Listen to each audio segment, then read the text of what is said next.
Hello students, welcome to the Pariksha junction. हम कर रहे हैं बाल विकास के टॉप मोस्ट 500 क्वेश्चंस की सीरीज़। तो चलिए स्टार्ट करते हैं। क्वेश्चन है, अभिप्रेरणा क्या है? ऑप्शन देख लेते हैं। ए है किसी कार्य को करने की इच्छा शक्ति, बी है किसी कार्य को नहीं करने की इच्छा शक्ति, सी है अभिप्रेरणा सामान्यतः बालकों में निराशा का भाव उत्पन्न करती है, डी है उपरोक्त में से कोई नहीं। तो मोटिवेशन क्या है ये बताना है आपको। तो बताइए क्या होगा इसका आंसर। इसका आंसर होगा ऑप्शन नंबर ए, किसी कार्य को करने की इच्छा शक्ति को ही मोटिवेशन कहा जाता है, अभिप्रेरणा कहा जाता है। ठीक है, चलिए अगला क्वेश्चन देख लेते हैं। आंतरिक रूप से अभिप्रेरित विद्यार्थी, ऑप्शन देख लेते हैं, के लिए पुरस्कार की बिल्कुल भी आवश्यकता नहीं है, के लिए बाहरी पुरस्कार उसकी अभिप्रेरणा को बनाए रखने के लिए पर्याप्त नहीं है। ऑप्शन सी है, का बाहरी रूप से अभिप्रेरित विद्यार्थी की तुलना में अभिप्रेरणा स्तर कम होता है। ऑप्शन डी है, के लिए औपचारिक शिक्षा की आवश्यकता नहीं है। तो बताइए क्या होगा इसका आंसर। इसका आंसर होगा ऑप्शन नंबर बी, आंतरिक रूप से अभिप्रेरित विद्यार्थी को किसी भी बाहरी पुरस्कार की आवश्यकता नहीं होती। बाहरी पुरस्कार उसके आंतरिक अभिप्रेरणा को प्रभावित नहीं करता। ठीक, स्टार्टिंग में डैश है, डैश को एक अभिप्रेरित शिक्षण का संकेतक माना जाता है। ठीक है, ऑप्शन देख लेते हैं। ए है कक्षा में अधिकतम उपस्थिति। ठीक है, क्या ये अभिप्रेरित शिक्षण का एक संकेत है? ऑप्शन बी देख लेते हैं, शिक्षक द्वारा दिया गया उपचारात्मक कार्य। ऑप्शन सी देख लेते हैं, विद्यार्थी द्वारा प्रश्न पूछना। ऑप्शन डी देख लेते हैं, कक्षा में एकदम खामोशी। तो बताइए क्या होगा इसका आंसर। इसका आंसर होगा ऑप्शन नंबर सी, कक्षा में प्रश्न पूछना जो है अभिप्रेरित शिक्षण का संकेत है। यानी उन्हें जो शिक्षा दी जा रही है वह उसे मोटिवेट होकर सीख रहे हैं, प्राप्त कर रहे हैं। ठीक है, तो जब व्यक्ति या जब बालक मोटिवेट होता है तो वह कक्षा में प्रश्न पूछेगा, खामोश नहीं रहेगा। ठीक है, चलिए अगला क्वेश्चन देख लेते हैं। सीखने में प्रेरणा की भूमिका है। अब आपको बताना है सीखने में प्रेरणा की क्या भूमिका है, मोटिवेशन की क्या भूमिका है। ऑप्शन देख लेते हैं। यह बाल व्यवहार में परिवर्तन लाती है। बिल्कुल सही है। जब हम मोटिवेट होते हैं, मोटिवेट होकर कोई कार्य सीखते हैं तो हमारे व्यवहार में परिवर्तन होता है। बिल्कुल सही है। ऑप्शन बी है, यह चरित्र निर्माण में सहायता करती है। बिल्कुल, इससे हमारे चरित्र का निर्माण भी होता है, चरित्र भी बदलता है हमारा। ठीक है। ऑप्शन सी है, यह मानसिक विकास को बढ़ाती है। बिल्कुल, जब हम किसी चीज़ को मोटिवेट होकर सीखते हैं तो इससे हमारा मानसिक विकास भी होता है। ऑप्शन डी है उपरोक्त सभी। तो इसका आंसर होगा ऑप्शन नंबर डी, उपरोक्त सभी।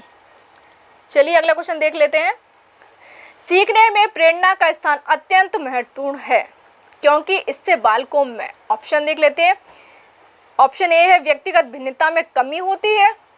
ऑप्शन बी देख लेते हैं, शारीरिक विकास होता है। ऑप्शन सी देख लेते हैं, अनुशासन की भावना का विकास होता है। ऑप्शन डी है, सामाजिक गुण सीमित रहते हैं। तो बताइए क्या होगा इसका आंसर। इसका आंसर होगा ऑप्शन नंबर सी। ठीक है, अनुशासन की भावना का विकास होता है। अब देख लीजिए इसको, ऑप्शन ए बी डी क्यों गलत है इसको थोड़ा समझ लेते हैं। देखिए क्वेश्चन में पूछा गया था, सीखने में प्रेरणा का स्थान अत्यंत महत्वपूर्ण है, इससे बालकों में क्या होता है। ऑप्शन ए में क्या दिया था, व्यक्तिगत भिन्नताओं में कमी आती है। नहीं, अगर बालक मोटिवेट होकर सीखेगा तो सभी बालकों का जो सभी बालकों जो व्यक्तिगत गुण है उनमें चेंजेस आएगा, यानी व्यक्तिगत भिन्नता का विकास होगा। ठीक। ऑप्शन बी है, शारीरिक विकास होता है। ये बिल्कुल गलत है। शारीरिक विकास से मोटिवेशन का या सीखने का रिलेशन नहीं है। ठीक है, शारीरिक विकास नहीं होता है सीखने से। ऑप्शन डी में क्या दिया था, सामाजिक गुण सीमित हो जाते हैं। बिल्कुल गलत है, सामाजिक गुण सीमित नहीं होते, सामाजिक गुणों का भी विकास होता है सीखने से। ठीक, तो इसका आंसर जो है ऑप्शन नंबर सी बिल्कुल सही था, अनुशासन की भावनाओं का विकास होता है। क्योंकि हम जब मोटिवेट होकर किसी कार्य को सीखते हैं तो हम उसको अनुशासित रहकर सीखते हैं, उसको सही समय पर करते हैं, सही तरीके से सीखते हैं। ठीक, चलिए अगला क्वेश्चन देख लेते हैं। अधिगम में अभिप्रेरणा का क्या महत्व है। अधिगम में मोटिवेशन का क्या महत्व है ये बताना है। ऑप्शन ए है, यह छात्रों में उत्सुकता उत्पन्न करती है। बिल्कुल उत्सुकता उत्पन्न करती है, बिल्कुल सही है। ऑप्शन बी है छात्रों को कार्य के लिए आंतरिक ऊर्जा प्रदान करती है। बिल्कुल, जब हम मोटिवेट होते किसी कार्य करने के लिए तो हमारे अंदर आंतरिक ऊर्जा आ जाती है हमारे अंदर। ठीक। ऑप्शन सी है यह छात्रों में नैतिक मूल्यों को बढ़ाता है। बिल्कुल, जब हम किसी कार्य को सीखते हैं तो हमारे नैतिक गुणों का भी विकास होता है। ठीक है। ऑप्शन डी है उपरोक्त सभी। तो इसका आंसर क्या होगा? उपरोक्त सभी। ठीक। चलिए अगला क्वेश्चन देख लेते हैं। प्रेरणा किसकी व्याख्या करती है? ठीक। ऑप्शन ए है व्यवहार क्या है। ऑप्शन बी है व्यवहार के प्रभाव। ऑप्शन सी है व्यवहार क्यों घटित होता है। ऑप्शन डी है उपरोक्त में से कोई नहीं। तो प्रेरणा किसकी व्याख्या करते हैं आपको ये बताना है। इसका आंसर होगा ऑप्शन नंबर सी, व्यवहार क्यों घटित होता है। ठीक है। जब हम मोटिवेट होते हैं तो हमारे व्यवहार में परिवर्तन आता है। ठीक है, क्योंकि हम किसी चीज़ को, किसी कार्य को सीखना चाहते हैं, किसी उद्देश्य को प्राप्त करना चाहते हैं, तो व्यवहार हमारा परिवर्तित होने लगता है। ठीक। चलिए अगला क्वेश्चन देख लेते हैं। जिस लक्ष्य के प्रति पहले कोई आकर्षण नहीं था उस लक्ष्य के प्रति कार्य करने की उत्तेजना ही अभिप्रेरणा है। अभिप्रेरणा के संदर्भ में यह कथन किस मनोवैज्ञानिक का है आपको ये बताना है। ठीक। ऑप्शन ए है वुडवर्थ का, ऑप्शन बी है गुड का, ऑप्शन सी है बर्नार्ड का, ऑप्शन डी है स्किनर का। तो बताइए क्या होगा इसका आंसर? इसका आंसर होगा ऑप्शन नंबर सी, बर्नार्ड का। पहले इसको थोड़ा समझ लेते हैं। जैसे कोई लड़की है, उसने पहले कभी आईएएस बनने के बारे में सोचा नहीं था, लेकिन अचानक से उसके मन में एक जुनून सवार हो गया आईएएस बनने का, और वह उसके लिए कड़ी मेहनत करने लगी। ठीक है, उसमें उत्तेजना आ गई। ठीक है, तो किसी लक्ष्य के प्रति उत्तेजना आना ही अभिप्रेरणा है। यह किसका कथन है? बर्नार्ड का। ठीक है। चलिए अगला क्वेश्चन देख लेते हैं। निम्न में से कौन एक अभिप्रेरणा की विशेषता नहीं है, बतानी है आपको।